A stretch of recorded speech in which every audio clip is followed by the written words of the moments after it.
ویاړ مو دی د افغانستان 15 اتلان 603 ویکټې او د کرکټ یو زرینه کیسه. د افغانستان د کرکټ د وادي تر شا د داسې اتلانو نومونه ولاړ دي چې د نړۍ په سترو لوبغاړو کې د هیواد نوم روښانه کړی. د ورکړل شوي شمیرو له مخې راشد خان 226، محمد نبي 122، ابراهیم زدران 115، مجيب رحمان 101 او ګلبدین نایب 4 ویکټې لري. یعنی د 15 افغان لوبغاړو په ګډه 603 ویکټې اخیستې.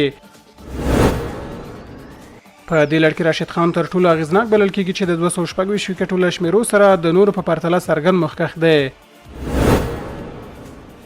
محمد نبي بیا د خپلې تجربه کاره توپ اچونې او هررخیزې لوبې له امله د افغانستان تر ټولو اغیزناک او د افغانستان مهم لوبغاړی بلل کېږي.